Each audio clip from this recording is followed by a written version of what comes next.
Dear Gita Ben, and thank you so much for inviting me. And I hope you can hear me well. The sound is good. That's clear. The sound is good and the energy is good and everything is fine. Thank you. So welcome to Montreal, to all of you. And I'm welcome to Los Angeles. And I'm sure it must be a little bit warmer over there than it is here. Yes. We have just a few degrees and there was some snow outside of Montreal yesterday. So we're still in the little cold and going through the same situation, I guess, as all of you with the virus being a threat all the time. So Canada has a big number of people leaving the bodies, not as much, of course, as United States, but we do have a lot. And Montreal is the main epicenter here in Canada. So this is where we have the most casualties. So definitely we have, powerful and special yoga for all the souls who are suffering. And I think the drills that we are watching every morning give us extra focus in order to serve the souls with Baba. So I'm very happy to join your group. It's very nice. I'm sure I don't know all of you, but happy to share with all of you. Yeah. So I know that you having double Murlis on Tuesdays and Thursday. I felt I was making good efforts, and I thought maybe I'm not making good efforts. Here are some people doing double Murlis twice a week. And so congratulations. And we know that Murlis are, These Murlis, we are revising Avyak Murlis, and it's really very deep and it's just like charging. Very deep. Yeah. And did most of you, I guess, read this one, the 24th Yeah, of actually, what we do, we send them in advance so they can read also. And while you are sharing, so it's like double, Right. Underlining. So I can share a few thoughts that came through my mind, right, for a few minutes about the Murli. Yes, you can. Yeah, and I'll mix up probably with more some. like 1 hour, so it's your. All right. And if you all fall asleep, just I don't know, ring bells or let me know. Nobody sleeps here. They all want to grab. All right. No, anyway, it's an honor. I mean, I'm still, young brother compared to Gita Ben, and she's been coming to Montreal, and we were really enjoying her presence. We saw the pictures recently again. We have all these collection of memories with the seniors coming. So when Gita Ben was here, it was extremely powerful Raki, and Quebec City, Montreal was absolutely lovely. So we do accumulate so much through the love of the family, the love for the family. But the Murli, of course, has a special place in our heart. And I mean, some of you may not know who I am. So my name is, of course, Brother Erik. And I came to Baba in 1983 here in Montreal. At the time, there was a very few, I think we were 3 BKs, the teacher, myself, and somebody who was really having a hard time to understand anything. So I was basically one of the only students with 2 assistants who came also at the same time. And it was really the early days when we were reinventing the wheel, basically. The sister who gave me Gyan barely understood the whole thing when she took the course in London, had a little quick trip to India, and then came to Montreal to create a center. But that's the time when we didn't have Zoom and we didn't have email. We had fax machines. So Murlis will come a few weeks after they were spoken in Madhuban. And it was a different time, and we learned a lot. And actually, I learned English through the Murli, because when I came to Baba, I didn't speak English at all. I couldn't have a conversation. I couldn't understand anything. So my early days in Gyan was having the Murli and a dictionary all the time, and practicing, reading loudly the Murli, listening to Gentiben. Some people tell me when I speak English, I have a slight little British accent. And I say, yeah, I was taught by Gentiben and Indian sisters who had a British accent. So my English was a little bit strange. And the Murli was, always a fascination. But, we have a very strange relationship with Murli, because when I read this one a few days ago, depending on the mood we're in, sometimes what happens is that you mute everyone here. So we have quite a few noise. Let me remove. Anyway, so yeah, when I started reading this Murli, maybe because I'm having too many Murlis in the mind, it was the days Murli. We're revising here on Tuesday. I'm creating a Murli or adjusting a Murli for new students on Tuesday night. And also I'm preparing a Murli experiment for, I have to record it next week. So I had many Murlis in my head, and I read this one, and I was thinking that every line or every second line was a different Murli. And I thought, there's so many points in this Murli. Where is Baba going with this Murli? And I don't know, maybe my head was a little bit busy with too many Gyan, but I felt as if there was so many Murlis in one Murli. So I'm going to maybe share mostly about the first part of the Murli. I feel that at the end of what is for me the page 3, it's almost like another conversation. And I know in the 70s, the groups were very, very small. So the Murli was not probably exactly the way we've seen them in the last few years. When Baba comes, there's a big group, he gives the full Murli, then we have groups meeting, and then individual meetings at some point. This must have been a time when it's a very small group, and Baba comes, shares some thoughts, and then based on who is around him, may adjust and move along to really serve those who were there. And 24th of January 70 is quite just a year after Baba became Avyakt. So the format of the Murli was quite new still at the time. So I really liked actually the first 4 lines of the Murli. To me, it's exactly the essence of the whole Murli. And it brought me back to January 1st this year, because every year, I don't know for you, but we try to have good determined thoughts on January 1st. So this year, my thought on January 1st was, this year, I really want to take my life into my hands, and I want to feel I have to do it, like this is my life. This year, we have to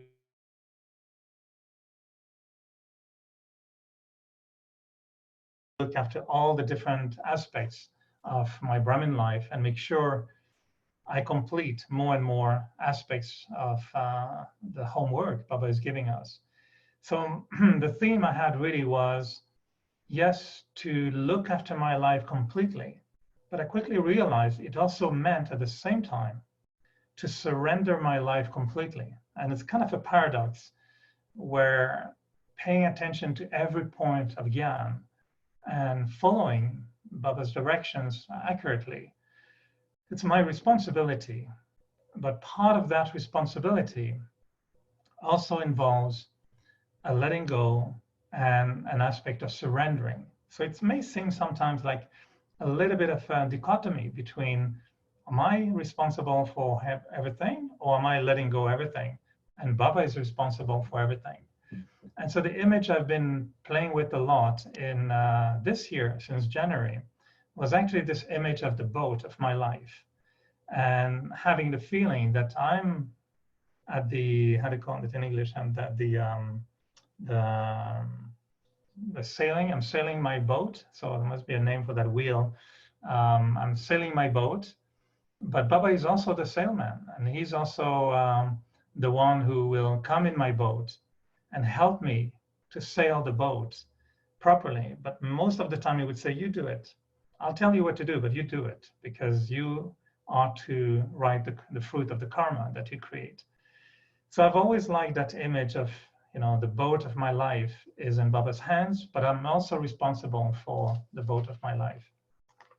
And in case you didn't read this Murli, I'll just read to you the first 4 lines, and you'll see the structure is absolutely, godlike, I think. So Baba is just saying, to whom have you handed over the boat of your life? So they responded, to Shiv Baba. Are you following Srimad completely? To follow Srimad means to put spirituality into every action. Have you ever heard that definition of following Srimad? To follow Srimad means to put spirituality into every action. I mean, if Srimat seems a little bit hard sometimes or an elevated thing to do, this brings it back to a poetic, a beautiful aspect of our spiritual journey. To follow Srimat means to put spirituality into every action. Do you consider yourselves to have a full right to the inheritance from Shiv Baba? Those who claim the right to the inheritance have a right over everything. They are not dependent on anything. And I think the whole structure of the Murli afterwards is based on that. And strangely enough, I actually saw that this Murli, I connected it with today's Murli very, very well. Because in today's Murli, basically, it might seem a bit different, but today Baba was saying that, you have to create elevated karma so that because you're a charitable soul, so your karma should have the purity in it. And I was saying in the Murli today how Baba was actually telling us the remembrance you have with Baba will guarantee to you to extract the purity from God. You get purity from remembrance. And unless you bring that purity into your karma, it doesn't become an elevated karma.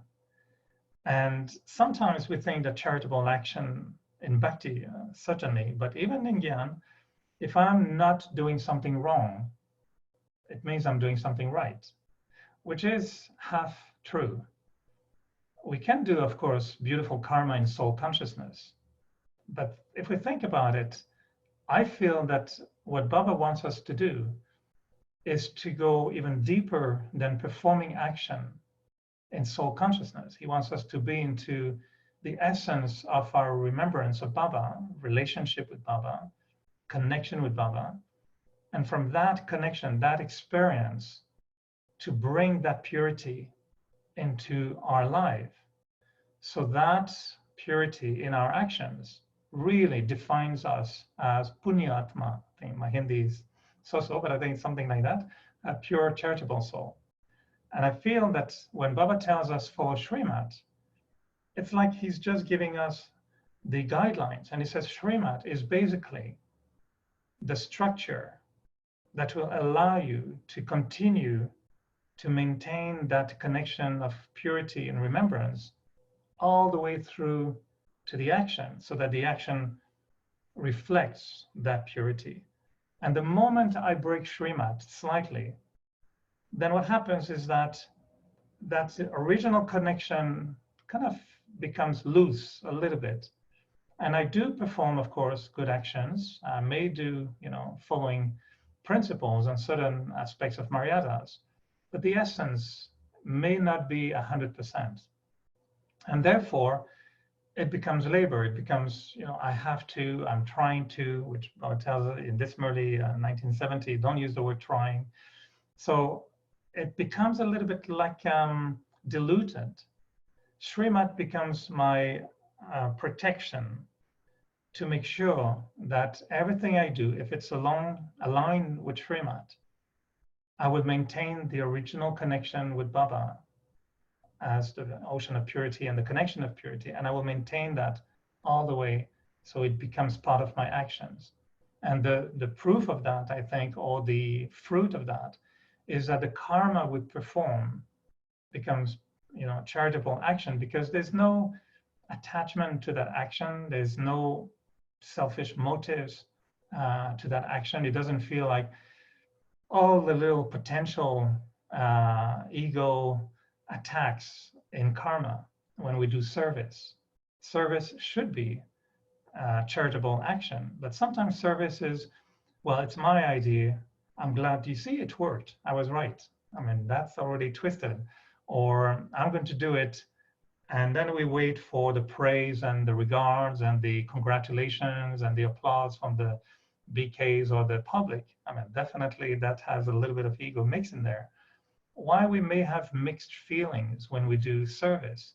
Or on the opposite, it becomes, oh, I have to do it. Oh gosh, another program. Oh, I have to, be in a meeting and there's so many problems and whatever. So service becomes either a burden or an expansion of my ego. Definitely is because at that time, the essence of our connection with Baba didn't stay in the process. And when comes the time to perform the action, then yeah, it's mixed. So it's a little detour. I hope you're following me. It's a detour to bring us back to this particular situation when Baba says, to whom have you handed over the boat of your life? And then he connects it right away. Are you following Srimad completely? And I really saw for me the exact connection between surrender and Srimad, in which surrender makes following Srimad easy. And if there's no surrender, following Srimad is extremely difficult because it goes completely against Manmat. And Manmat is when I haven't surrendered. So surrender is I disactivate Manmat, and then following Srimad, in my opinion, becomes a little bit more easy. So, I mean, this is theory. My personal practice, to be honest with you, has been like this. You know, Brahmin life has been going through, I don't know how many cycles I go through a Brahmin life. And maybe we do go through 84 birth in our Brahmin birth as well, going through 84 golden ages in our, you know, cycle sometimes of Brahmin life. Because, yeah, I remember days when I used to be in front of Baba in Madhuban, and literally having tears pouring down, crying in front of Baba with the heart melted with love. And when I watch the drills every day that we receive, and I see Babdada speaking in Hindi, and I use the subtitles in French or English. For me, I don't speak Hindi, but just listening to his voice. And when Baba says, I don't say it right, but when he says, Farista, you know, the way he speaks is like, who speaks like this in the world? You know, nobody speaks like that in the world. And I mean, I'm French. I like romance. My love affairs have always come with, you know, beautiful flowers and decor and golden things around. So when Baba speaks like that, I mean, he melts my heart completely because he's so sweet. He's so tender. He's so romantic in a way that for me, when I listen to Baba directly like this, face to face, and I look at his eyes, I mean, how this is the top, right? You will not find, I mean, I know for myself, I will not find a human being in the world matching that kind of pure love, pure beauty in his expression. And I see myself in front of Baba in Madhuban, you know, with tears and writing on my notebook, not the point of Gyan, but I have a notebook in which on Murli, I wrote, I don't know, 25 times minimum. Erik, I was talking to me, the little Shudra Buddhu who never gets it and who always forgets 3 days after leaving Madhuban what happened. And I was writing to myself, Erik, never forget, Baba is love, Baba is love, Baba is love. And I wrote it literally 25 times in the notebook, trying to tell me, Erik, I know you will forget. This should remind you, never forget that experience of God's love, because this is the essence. That notebook would be from a note taken, maybe Gita will remember, that was the year when we were totally having a heart attack reaching Madhuban, when Daddy Ji told us that unfortunately it was supposed to be the last time we would meet Baba in Om Shanti Bhavan, but the numbers didn't allow it. So they told us he will have to meet Baba in Shantivan. And because we're so a little bit edgy, Daddy Ji had this thought to tell Madhuban Niwasis, okay, we'll do it in Shantivan, but the brothers will build a stage in Shantivan in front of the big stage, exactly the same size and the same height as the one in Om Shanti Bhavan. So you'll have the same closeness to Baba. Imagine the brothers in Shantivan with all the lights, the sound, the big stage, the rails, the stairs, being told, nice stage. Can you build another one smaller in front for maybe in 2 days, I think, in 3 days, I don't remember, because Baba will come in a smaller stage. So these double foreigners who have a very delicate heart and are dying of heart attack, when I told them they're not going to meet Baba in Om Shanti Bhavan, and Daddy Ji felt, you know, they should be happy. It must be more than 10 years ago, maybe 15 years ago, I don't remember. So they built that stage. And I was so fortunate on that day when I walked in, and I went very early because I wanted to be close. And there was one spot right against the stage. So I just squeezed in there in the brother side. I mean, it was right in the middle. And I was there literally on the stage, the whole Murli. And Baba was like, I don't know, just a few feet away. And because I had Sister Gayatri right on my right, this is a good trick. Pick up a good sister, sit next to her.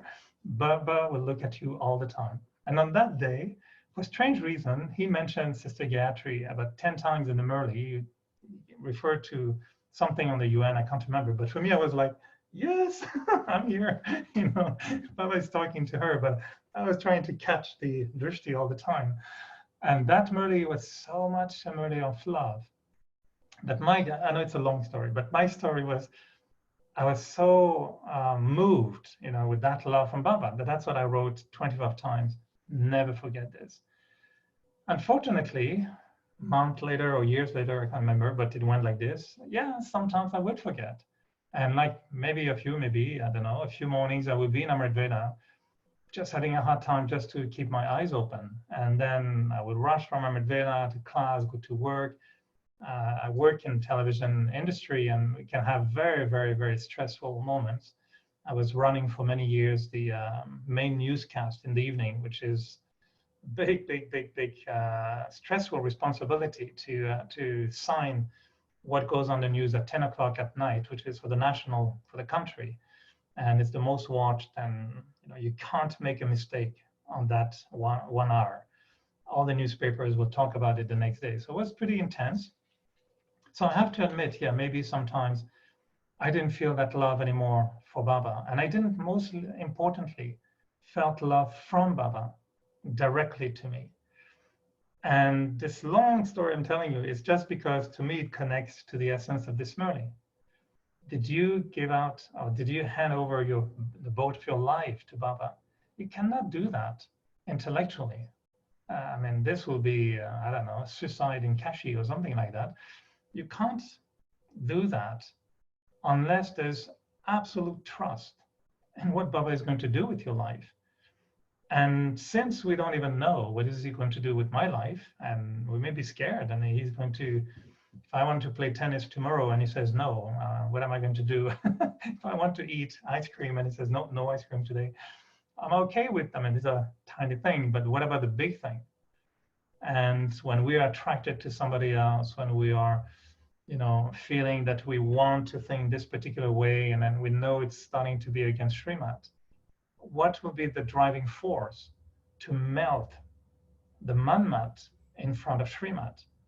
And I think, from my experience, the only thing that allows me to melt Manmat and see Srimat as being the only way to go is when there's a tremendous amount of love for Baba and from Baba. And I don't know how I did that, but for many years, I think I forgot a little bit to experience how much Baba loves me. And I keep saying, yes, I have love for Baba, Mera Baba, Mite Baba, Pyare Baba. Yes, I would chant that song all the time. But yeah, I would feel Baba's, you know, energy on me. But one day I realized, hey, Erik, you know, why you may be attracted by somebody else, you're still seeking love. And I believe we're the souls, the human souls, they need a certain dose of love. The body may need vitamin C and I don't know what, but the soul needs a certain amount of love. And if we don't get that amount of love, we become a bit crazy. I think we're just not functioning properly, and our wires go a little bit strange, and I don't know, we don't function well. And of course, we're seeking and begging love from around until we find Baba. But even after finding Baba, in my case, I don't know for you, but for me, I felt that it was still delicate to keep that love coming. I keep complaining to Baba all the time, saying, I'm doing all the talking. Every time we sit in meditation, I feel I'm doing the talking. I'm making the effort. I'm waking up for Medveda. You don't even have to wake up. I'm making all, you know, the efforts. And what are you doing? And I used to joke sometimes. And I remember Sister Chenju being very funny with me one day because I told Chenju Ben, you know, that I miss, in Baba, this human side. I wish when I would go home in the evening after a hard day at work, I wish Baba could be in my apartment and tell me, hey, darling, how are you? Had a good day? I made you very nice, paneer with curry, and, you'll love it. I don't know. I don't know about you, but Baba never blew up, comes in my apartment, welcoming me from work. And then Sister Chandru told me something I really, really liked very, very much. And she told me one day, she said, Erik, Baba will not be able to give you what human beings are giving you, but you have to find in Baba what he can give you, which no other beings can give you. And I find that these are the areas of reflection. I mean, I'm sharing my experience now, but these are the areas in which I go back again and again, again and again, to connect to Baba in such a way that I can have the courage to hand over to him the boat of my life. Because the moment that love is not going both ways, from me to him and from him to me, the moment that love is not going both ways, I don't know, I really think seriously that I'm starting to take back some aspects of my life and trying to ignore the sound of Srimad, preferring the comfort and the security and the laziness sometimes of Manmat. So to surrender completely, and that's for me the essence of this Murli, to surrender, is about getting that love from Baba and following Srimad. Afterwards, it just becomes exactly what it says. It just becomes bringing Baba and that love into everything we do. So it's not that Srimad becomes 1, 2, 3, 4, 5, 6. It's just we are the embodiment of Srimad. And Manmat and Srimad just becomes one. And I think that's when Manmat surrenders and becomes Srimad. So we don't see the difference. And so the expansion of that love for Baba and from Baba Erik, becomes Srimad. Yes? one moment. Someone just asked a question. Can you please give a little more explanation on Manmat? Acha, sure. Manmat is, I will be in trouble very shortly. Manmat means directions of your own mind. Man is mind, mat is direction. So we talk often about Manmat and Shri Mat. So Manmat is really when basically I listen to my ego, and ego nurturing itself from body consciousness. So body conscious thinking, expanding into ego, attachment to my personality, is what often Baba calls Manmat. So it's my own personal belief, my own opinion, my own arrogance. Being stubborn is definitely Manmat. If I sulk, with someone, I'm definitely following Manmat. So Manmat is every kind of little ideas that I would tend to follow based on my own personal belief systems. I like to think sometimes of Manmat also as being the religion of the body. And when Baba says that we have to renounce, many things, but among things we have to renounce or surrender are relationships of the body and religions of the body. And Manmat has a lot of these ideas. So I see there's chatting.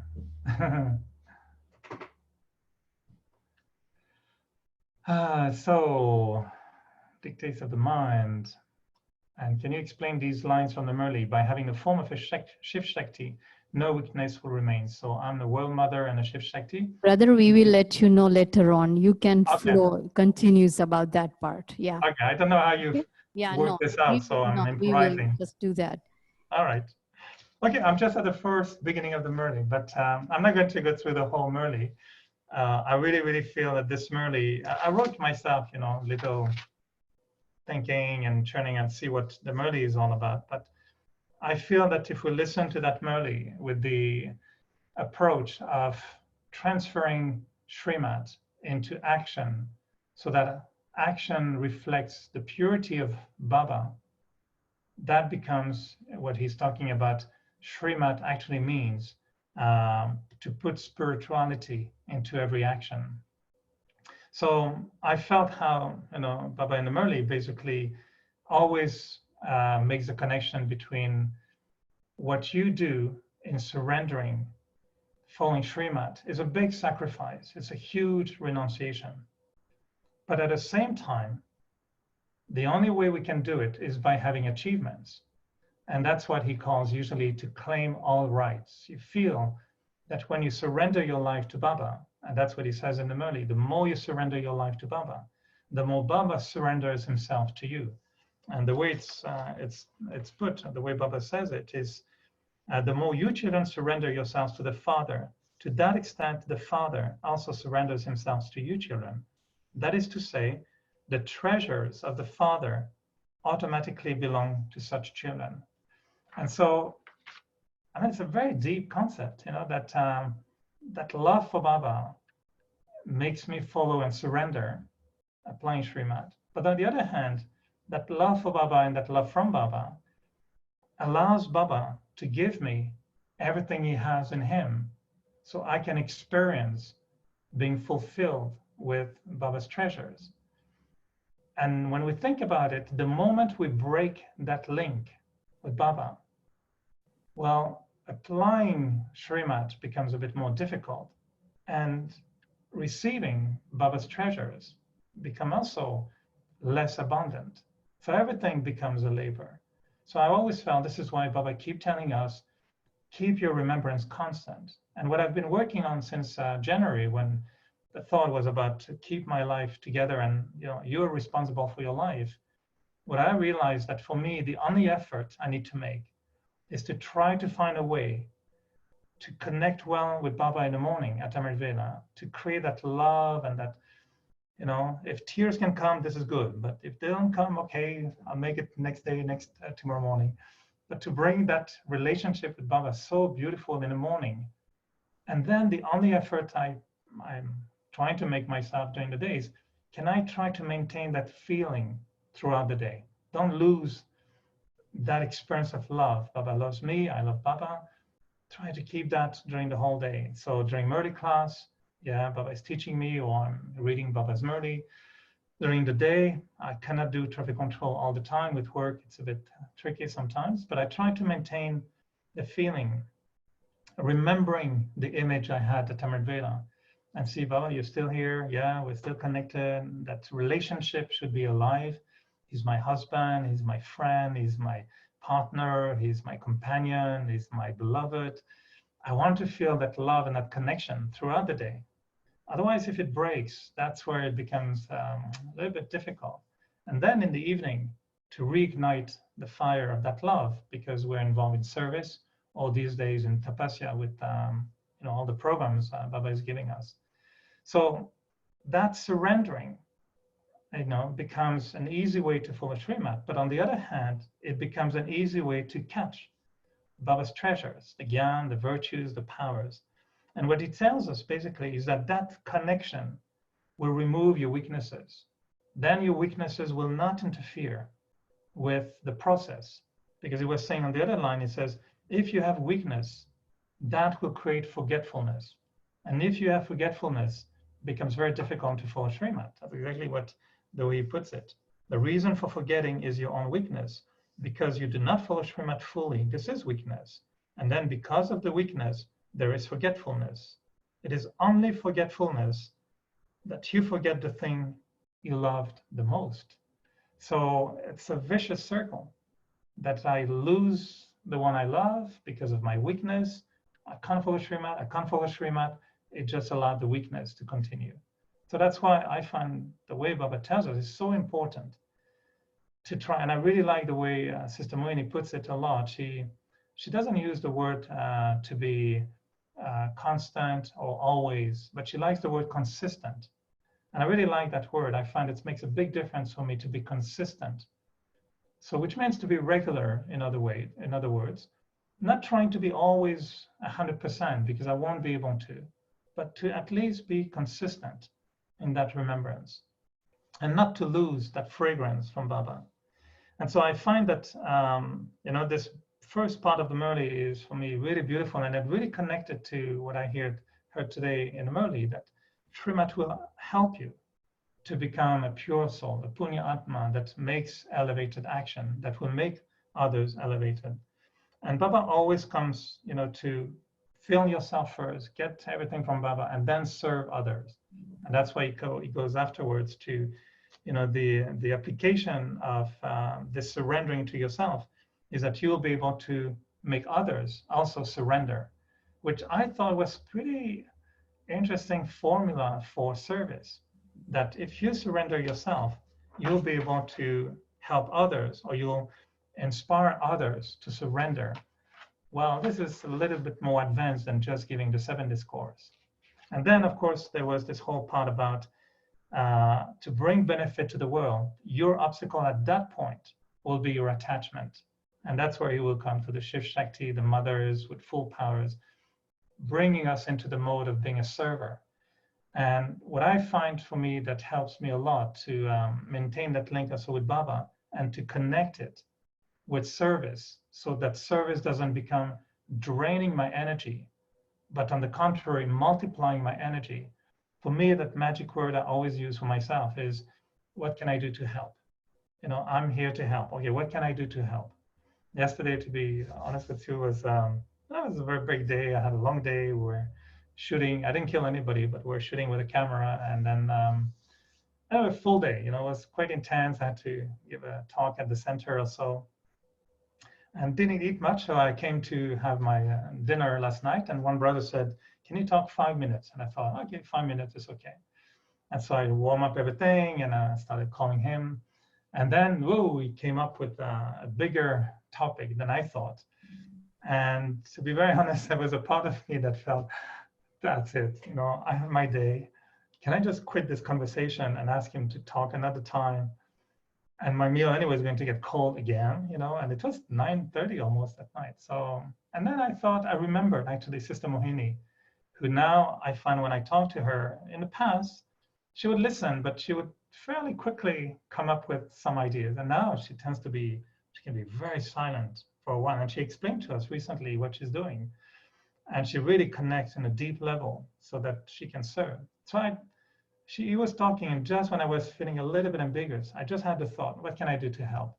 Okay, Baba, we're just here to help. What can I do? And I remembered Sister Moini. So I started being in silence when the brother was talking, forget about my meal, forget about everything, the time. And I could feel the image that I had in Amritvena coming back to me. And I thought, you see, I was just about to lose again that thread, just for one little attachment to my body, to my meal, to my time schedule, to whatever, and just give up. Baba will take care of it. He will give you enough of what you need.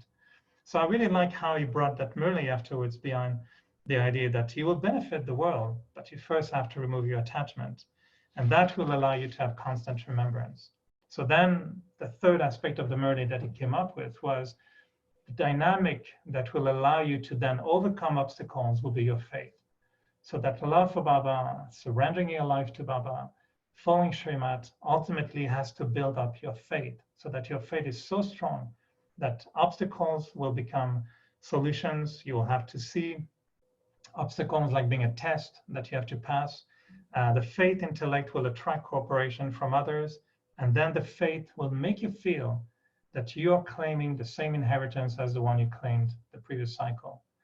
So I felt that really that Murli with kind of those 3 steps, surrender, follow Srimad, and then create that serviceable attitude, serve the world, break your attachment, which is part of the final goal, embodiment of remembrance and the destroyer of attachment, and then strengthen your faith, so that doesn't matter what happens through the process, you'll be able to overcome that.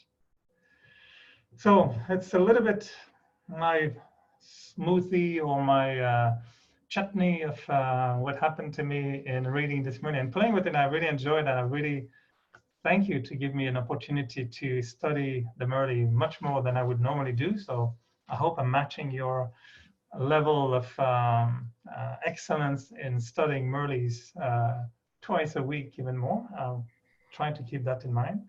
And that's my personal experience, along with the churning of the Murli, or the experience of the Murli, that I really enjoyed. And thank you again for giving Thank me that you, chance. Erik Bhai. It was entertaining, it was simple, it was detailed, and it was relatable. I'm sure that that must be the feelings for everyone. I actually force muted everyone, so that's why nobody could speak. But if anyone have any questions, you can. You'll be allowed to speak, but one at a time. So if one person is asking a question, please everyone else mute yourself. And you can open your video so Erik Bhai can see all of Baba's children attending this class now.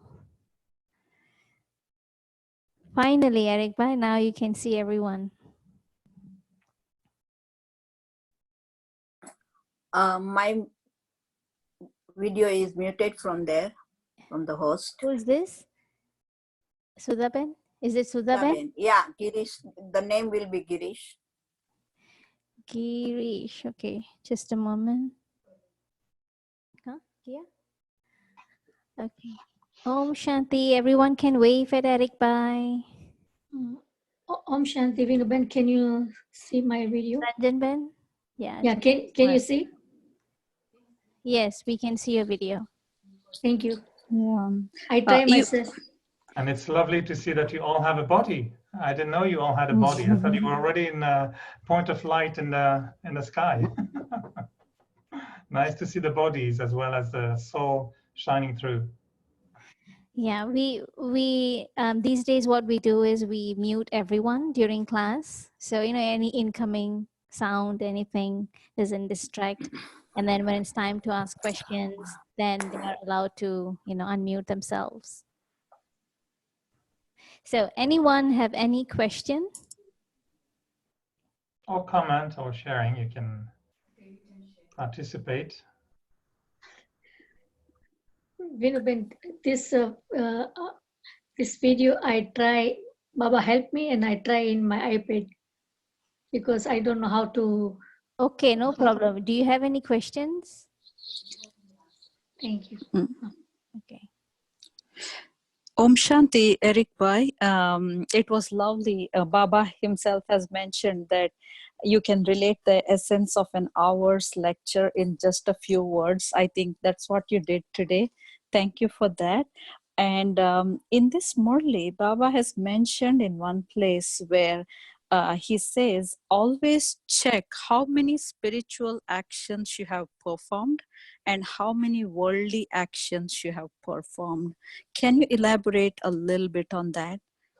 Like, what is your opinion on that? Because we are all in this world, we function in this world and still try to be spiritual. So to make every action spiritual, what's your tip on that? Well, thank you for asking. And, that's why I said it really brought me to today's Murli, the Sakar Murli we read today, in which Baba made that connection between remembrance, following Srimat, creating pure action. And then half of the Murli is about check yourself. How much did you do this? How much did you stay in yoga? How elevated were your actions? So, I relate to that question in a very practical way, because for me, I work full time.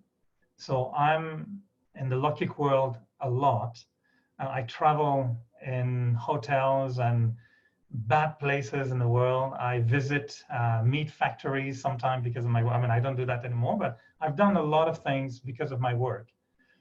And, there was a part of me that wanted to surrender and go to Madhuban and stay there. And at the time, Daddy G was in the body. And so I went to see Daddy G and I said, Daddy G, I'm ready. I want to surrender. I want to be a Madhuban Niwasi. And I want to be like you, And he says, you don't understand Gyan, Erik. And I said, what? I said, yeah, Baba says, this is donkey business. So I want to do, kind of swan business. And she said, no, that's not what he means. And she said, no, Erik, you're going to continue. You have to keep working. You should continue to have a lucky job. You're not going to come to Madhuban. Oh, and I was like sulking a little bit. So I was on my way out. I said, everybody, come.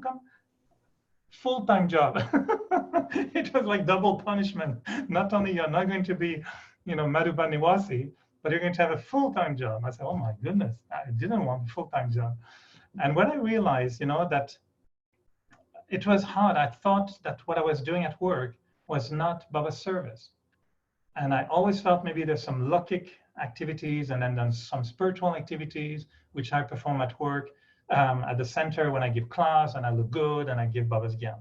And then came along in the center in Montreal one day, a tiny little rocket star named Daddy Jenki. And she can shake you up a lot, like she's tiny, but when she enters a center, you don't know what's going to be the center looking like when she goes out. So she came to Montreal, and that would have been, I don't know, 7 years ago, not so long ago, 7 years, maybe 8 years ago. And she was giving a nice meeting. She had a meeting or something. Then she came out of the meeting, and I was there standing in the hallway. And she just passed in front of me. And with Daddy, you never know if she's going to see you or not see you or you don't exist. She just passed in front of me and totally ignored me. And I thought, oh, well, she totally ignored. That's okay. We were with her for a few days. She totally ignored me. And again, she stopped with Hansaben at the end of the hallway. And then she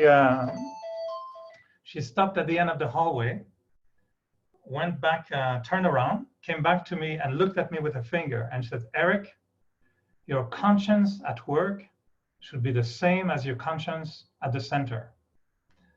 And I felt like bang, like, whoa, what did you say? Why did you tell me this? Where did it came from? No idea, but she was so right on. Because from that day, it totally brought my level of spirituality at work differently.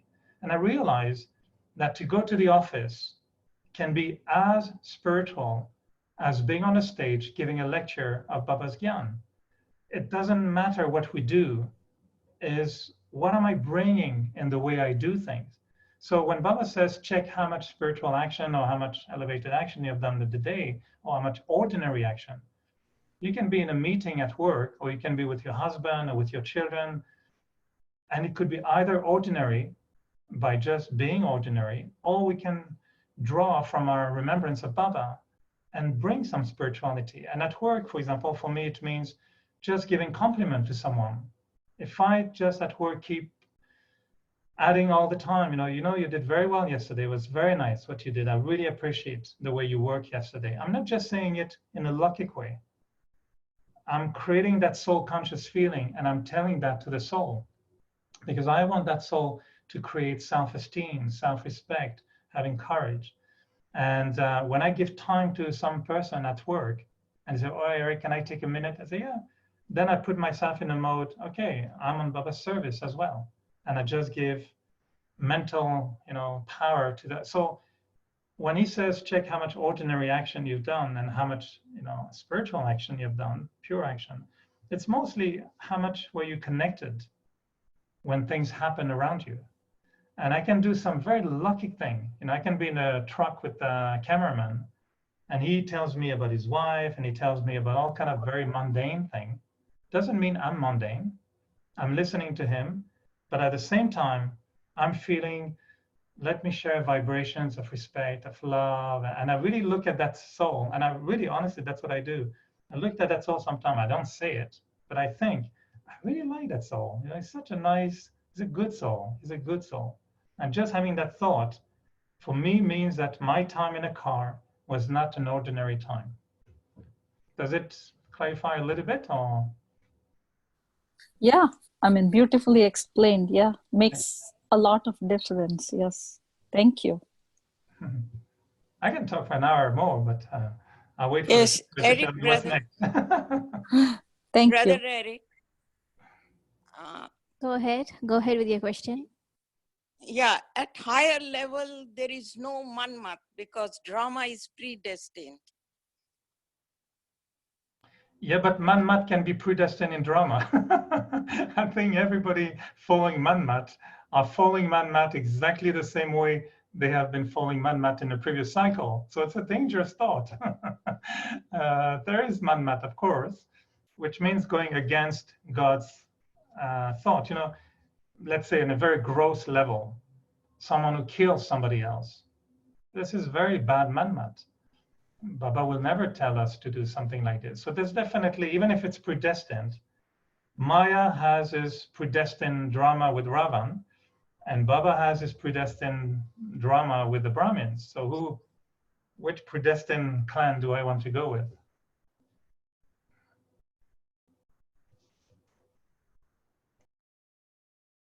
Anyone else? I think that's how the surrender will come, knowing that ultimately everything is predestined.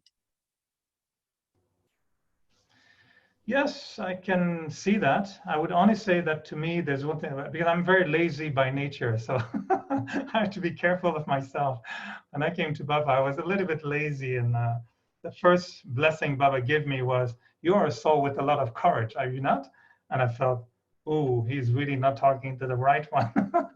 And so he gave me that blessing of courage because I didn't have any, and I was very lazy. So the danger of that thought is to switch to what Baba says sometimes.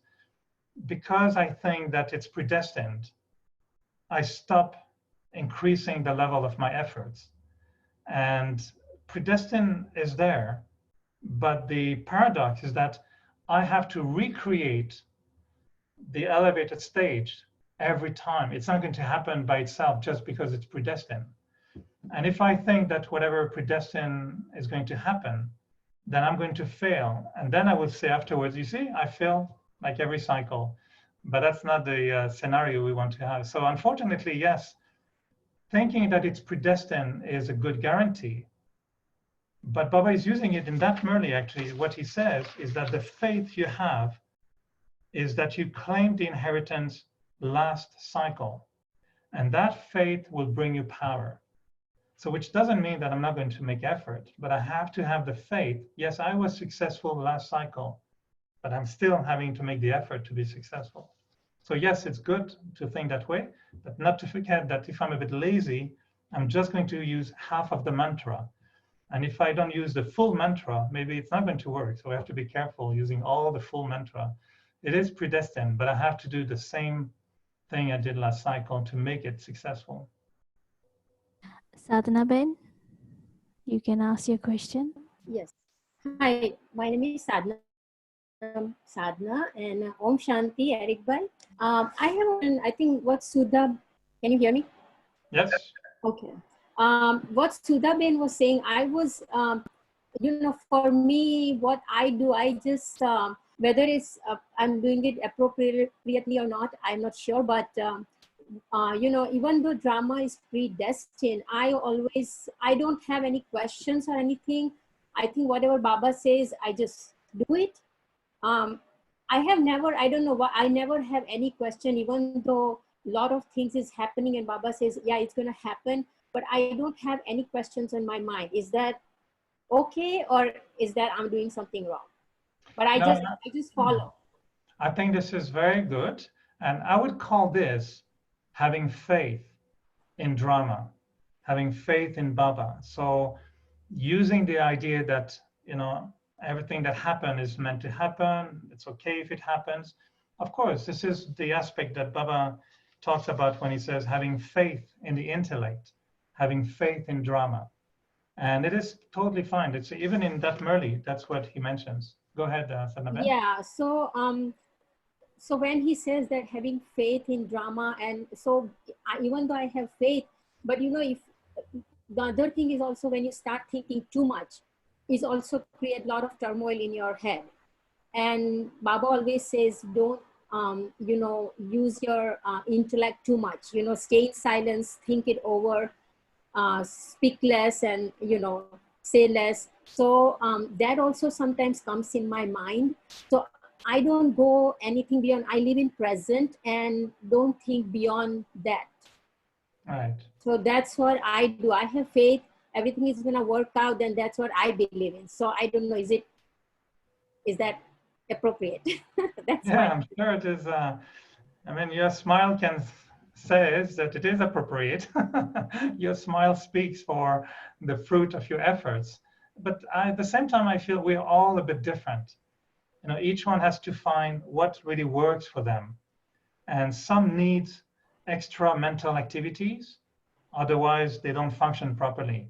Some souls, they function very well with very, very few thoughts and a lot of silence because they're really resonating well in that stage.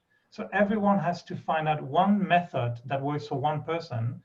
Doesn't necessarily work exactly the same way for another person. So Baba is giving us gyan, but it's like going to the market. You have potatoes, cauliflower, cabbage. Everybody will buy same material, but they will end up doing a sabji that will be so unique. No two people will make the same sabji. So what works for you will be the signs that what you do is working for you is you're constant, you're progressing, and the level of happiness is increasing, and the connection with Baba is not breaking. So if our connection with Baba is not breaking, if we are progressing and we feel that we're being regular and consistent, there's definitely success in the method we're using.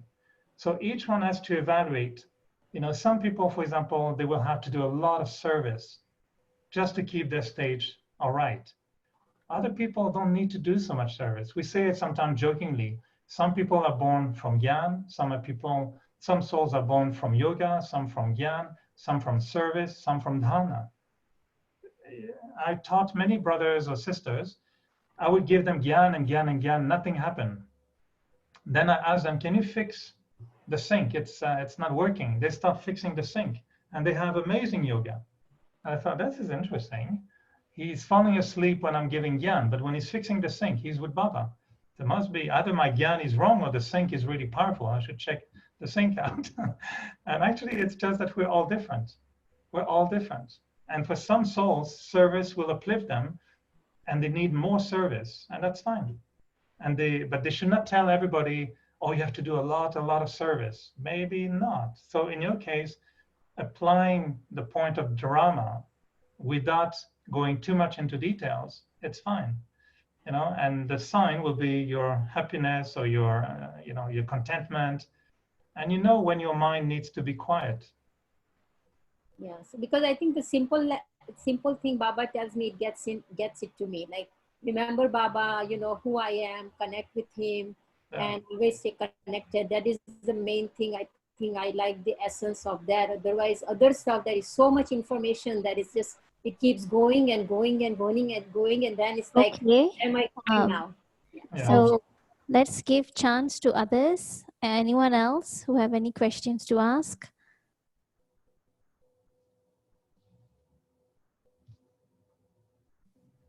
They're very wise, sisters. Yeah. You know, if they ask me a question, it might be sitting for another half hour. So they're very wise, waiting. Who was it? Who was raising? Rashik. Yeah. Okay.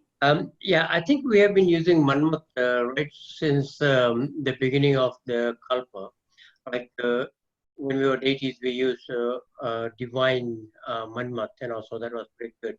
It didn't create any account. Then coming into Dwapar and Kalyug, we got into body consciousness, and our Manmat has been painted right with ego and all that.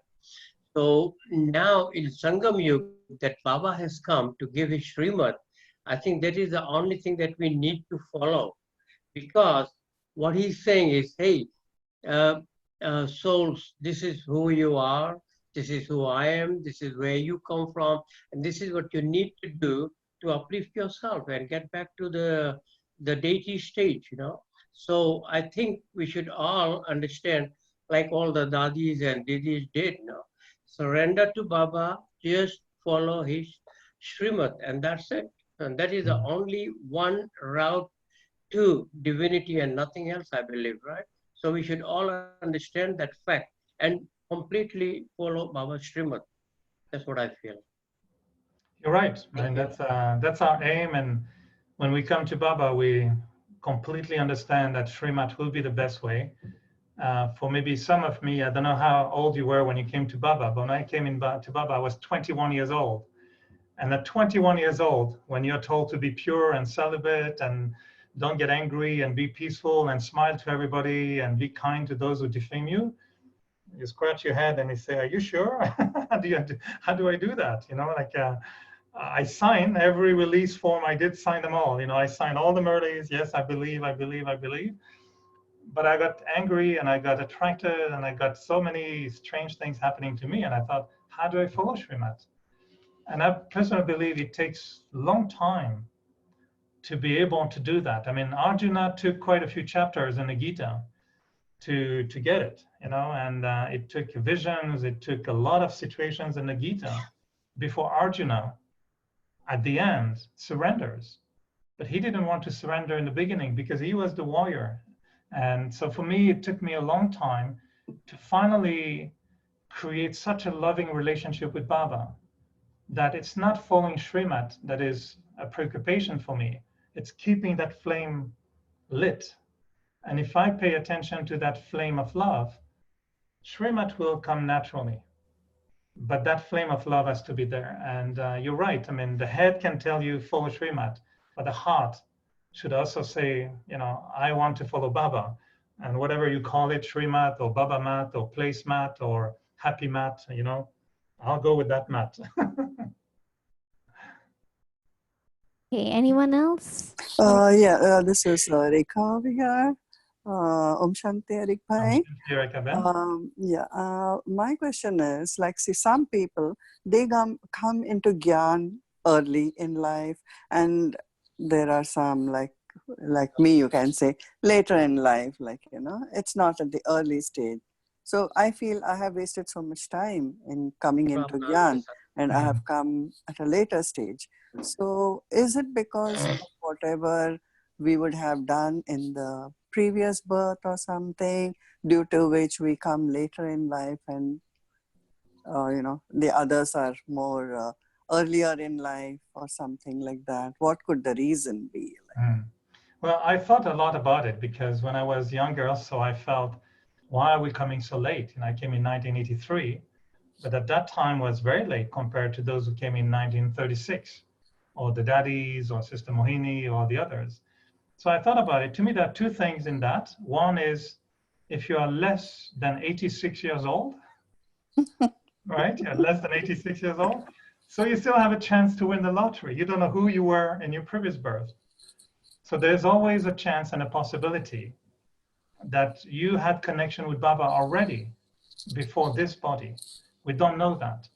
When I went in India, I think it was third or fourth time, we had a unique visit of Brij Koti, a place where Brahma Baba and the Brahmins stayed when they arrived in Mount Abu.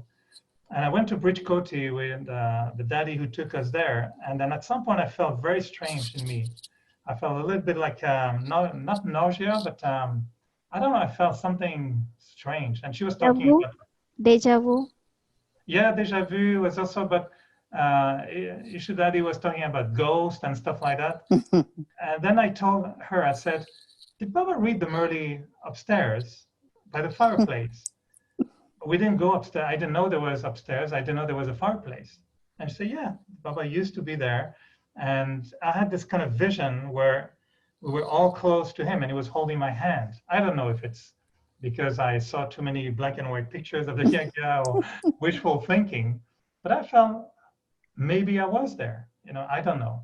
The second thing I like to joke about is some souls like me, they needed a big repair. So when the case is critical, the surgery is going to be very long. So Baba has to bring in the very damaged, you know, antique souls in his repair shop because he knows it's going to take him a lot of time to fix them. But maybe you didn't get that much damage in the cycle, so you don't not need to go through so many years of repair. So you came at the right time, and from the time you came in to the time you will leave, I mean, we'll all go, that timing is exactly what is needed for you to achieve your perfect stage. So no one can say that I came too late or too early or not early enough, because the drama is so perfect that everybody comes exactly at the time they need, so that the whole journey that they do with Baba is exactly what they need to achieve their 100% stage. You would have come earlier, maybe you would have left Baba after a few years. You would have missed the train at the last segment. So we come at the right time. Each of us, you know, even I had waste thoughts in my early days thinking, oh, I came a few years later than this brother or that sister. Now I don't think anymore like that. I feel we all came exactly when we needed to come. And it doesn't mean that we're less because we came last. And that's why Baba keeps saying, last, go fast, go first. And I've seen, you know, all the souls who were in Gyan for a long time, leaving Baba. And then I wonder, okay, well, then, you know, you don't know who's going to be at the end of the race. So congratulations for coming just on time to go with the full speed in the last round of the race. And you may be right in front of all of us at the end, waiting for us with a little trolley. Says, come, brother, come on, Erik, a bit more effort. I have trolley for you. I made it before you. We don't know.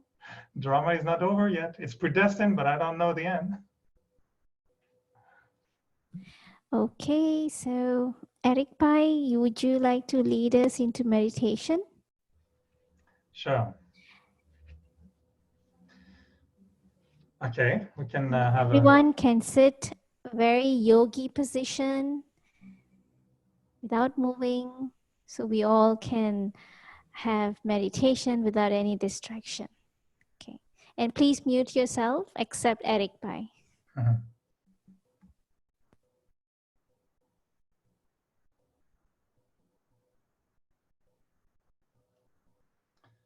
I always feel that these moments when we sit quietly together, and particularly with this technology now, when we are seeing each other,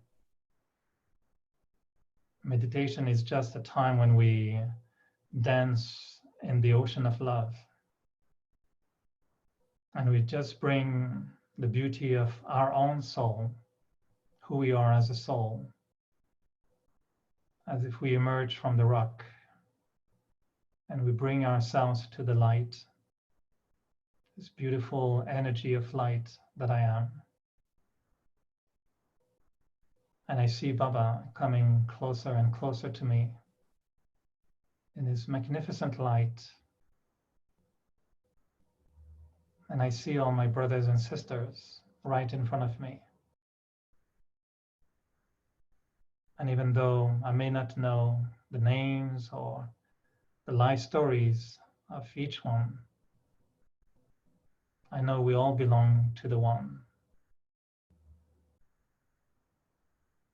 And I feel how much this journey is a beautiful journey when we finally become clean, we become pure. All the traces of the past are being washed away. And Baba takes us all in his arms with such a beautiful smile. And he greets each one of us with so much love. And it's such a love that we don't feel as if anyone is better than the other or less than the other. We all feel equal in front of Baba.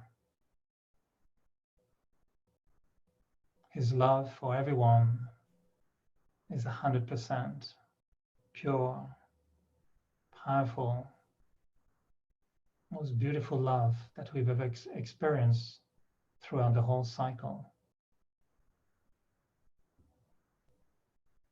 And this is the love we were thirsty for. This is the love that we've been searching for, birth after birth, from one temple to the other, from one life to the other. And we never felt satisfied until we meet the ocean of love, the ocean of the purest love.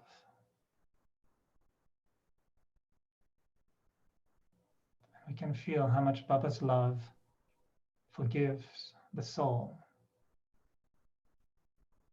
release the soul from the burden of its past negative karma. How much Baba's love gave us a beautiful vision of the future.